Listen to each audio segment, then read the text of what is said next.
Saudara pemerintah Kabupaten Bandung Barat, Jawa Barat menetapkan status tanggap darurat bencana pergerakan tanah yang terjadi di Desa Cibeduk, Kecamatan Rongga. Akibat bencana ini 160 jiwa terdampak. Data BPBD Bandung Barat menyebutkan 24 rumah sekolah, tempat ibadah maupun jalan desa rusak akibat bencana tanah bergerak. Selain kerusakan, peristiwa ini juga membuat 47 kakak yang terdiri dari 160 jiwa mengungsi. Relokasi bagi warga terdampak disiapkan. Lagi ujung daripada retakan ini di sungai, berarti akan juga berdampak terhadap pendangkalan sungai. Dan berdasarkan informasi ini masih labil ya. Oleh karena itu, ini pergerakannya sekitar sampai dengan 5 meter nih, seperti yang terjadi di sini, turunnya sekitar 5 meter. Sementara itu, PJ Bupati Bandung Barat Arsan Latif tengah menyiapkan relokasi bagi warga terdampak. Hal ini mengantisipasi kondisi tanah yang labil dan bergerak sampai 2 meter.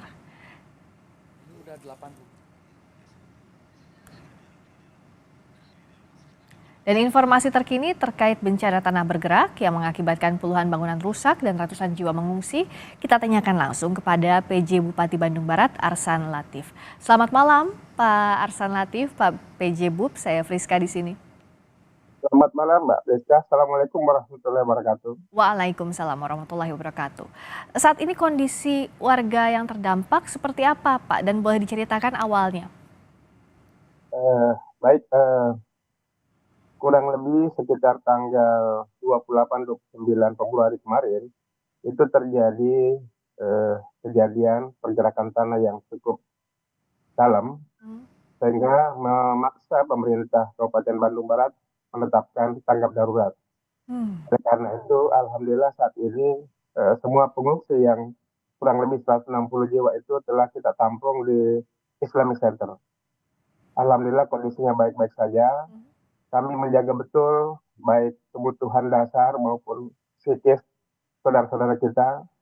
Karena ini kejadian benar-benar sangat berat bagi mereka. Alhamdulillah sekarang sudah tertangani dengan baik.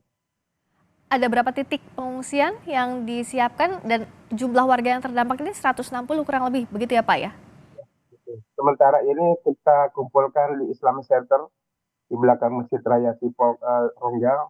Hal ini kita maksudkan untuk mengawas secara keseluruhan, memastikan semua kebutuhan dasarnya, dan alhamdulillah kita juga mengucapkan terima kasih kepada berbagai pihak termasuk Pak PJ Gubernur Jawa Barat kemarin sudah datang menjenguk, dan dari BPBD Provinsi Jawa Barat, Dinas Sosial, dari Kapolres Cimahi dan di Posonam Sosial Cimahi dan beberapa stakeholder, ini perhatian cukup besar kepada masyarakat kami. Kami pun merasa bahagia adanya partisipasi aktif dari berbagai kalangan termasuk dari pemerintah Provinsi Bandung Barat. Bahkan kemarin juga sudah datang dari teman BPP dari pusat untuk melihat kondisi lahan. Ya, Pak PJ Bub, kalau artinya sekarang ini sudah masuk hari ke-5, betul? Koreksi kalau saya salah, untuk tanggap darurat. Sampai kapan Bapak nanti akan berlangsung tanggap darurat ini statusnya? Di tanggal 14 hari ke depan, sekitar hari Rabu ke depan. Oh baik, 14 hari ya. Selama 14 hari tanggap darurat ini apa saja selain relokasi sementara, warga mengungsi, lalu apa saja yang dilakukan untuk jangka pendek ini Pak? Apalagi ini kan sebenarnya masuk zona menengah hingga tinggi, potensi tanah bergerak ya Pak? Ya, kejadian seperti ini memang berbeda dengan kejadian yang lainnya.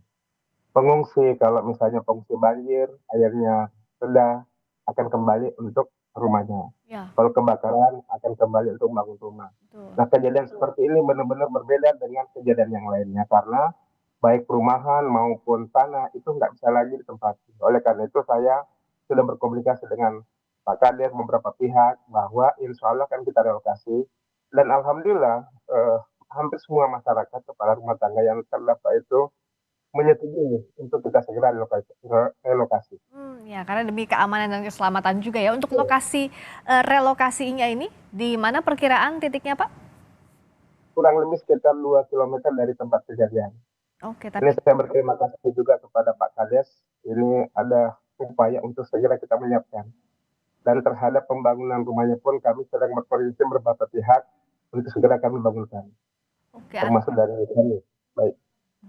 Artinya warga bisa kembali ke lokasi baru itu dalam jangka waktu 14 hari ini sambil menunggu rumah dibangun di lokasi yang baru. Seperti itu Pak PJ Gub?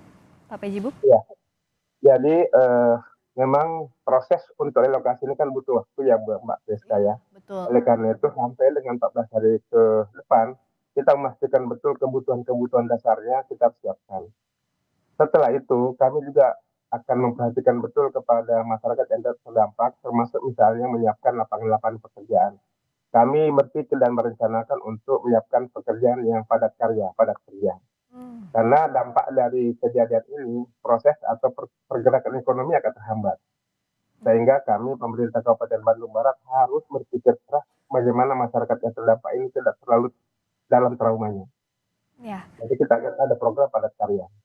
Oke, jadi salah satu solusinya program padat karya. Selain rumah yang terdampak, infrastruktur apa saja juga yang rusak, Pak?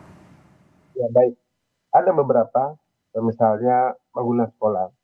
Sekolah kondisi yang saya cek kemarin itu benar-benar suasananya atau kondisinya adalah pergerakan tanah, tapi suasananya seperti gempa. Oh. Termasuk jalan desa, jalan lingkungan itu benar-benar apa ya, kita di luar dugaan lah. Karena pergerakannya itu ada yang turun, ada yang naik.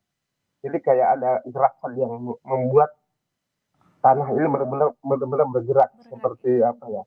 Ada tekanan keras yang terjadi di sana. Oleh karena itu kita segera untuk berkomunikasi dengan berbagai pihak sehingga benar-benar bisa tidak menghambat pergerakan kehidupan di Kecamatan Cibeduk ini, Mbak. Ya, Pak Arsan, sekali lagi kami turut prihatin sedalam-dalamnya. Semoga penanganannya berlangsung dengan baik, juga untuk relokasi berjalan dengan lancar sehingga warga bisa melanjutkan lagi kehidupannya. Terima kasih atas waktunya, Pak PJ Bupati Bandung Barat, Bapak Arsan Latif. Selamat malam, Pak. Assalamualaikum.